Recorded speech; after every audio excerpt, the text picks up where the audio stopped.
Social media ஃபுல்லாவே பயங்கர வைரலா போய்க்கிட்டு இருக்கக்கூடிய விஷயம் அப்படின்னா, விஜய் அவர்களுக்கு ஆதரவா திரிஷா அவர்கள் போட்டிருக்கக்கூடிய போஸ்ட் ஒண்ணு தான். அதுதான் இப்ப சோசியல் மீடியால ட்ரெண்டிங்கா போய்க்கிட்டு இருக்கு. இத நெறைய பேர் வந்து டீகோடிங் பண்ணி வந்துட்டு இருக்காங்க.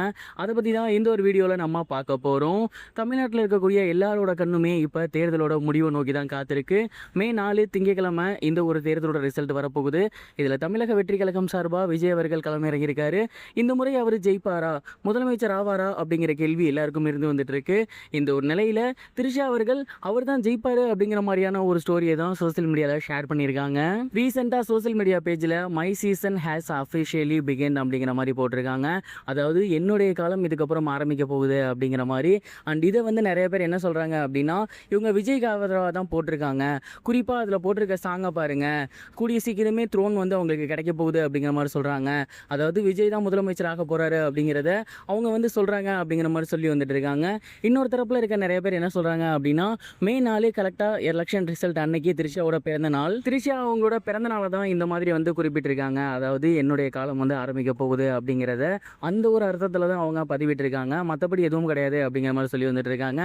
ஆனால் மோஸ்ட் ஆஃப் த பேர் வந்து இவங்க விஜய்க்கு ஆதரவாக தான் போட்டிருக்காங்கன்னு சொல்றாங்க. ஏன்னா எலெக்ஷன் அன்னைக்குமே ஓட்டு போட்டதுக்கப்புறம் விஜயுடைய சாங்கை தான் சோசியல் மீடியாவில் ஹைலைட்டாக வச்சிருந்தாங்க. இது மட்டும் இல்லாமல் சமீப காலமாக விஜய்க்கும் இவங்களுக்கும் ஒரு சில தொடர்கள் வந்து பேசப்பட்டு இருக்கு சோசியல் மீடியாவில். அது எந்த அளவுக்கு உண்மை அப்படிங்கிறது தெரியல. ஆனால் அந்த ஒரு வதந்தி சோசியல் மீடியாவில் பயங்கர வைரலாக போய்கிட்டு இருக்கு.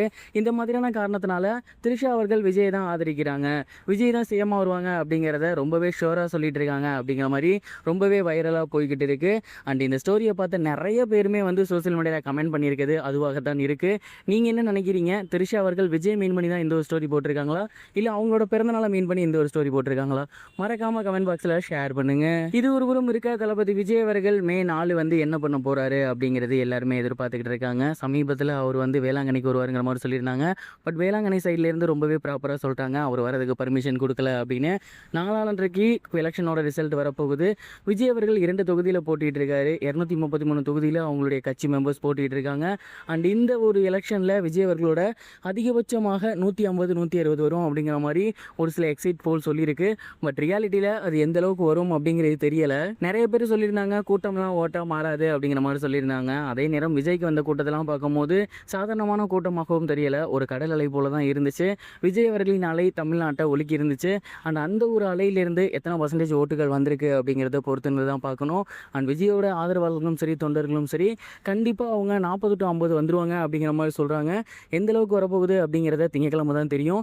நீங்கள் என்ன நினைக்கிறீங்க? விஜய் எத்தனை தொகுதி வின் பண்ணுவார்னு நினைக்கிறீங்க? மறக்காமல் உங்களோட தாட்டை கமெண்ட் பாக்ஸில் ஷேர் பண்ணுங்கள்.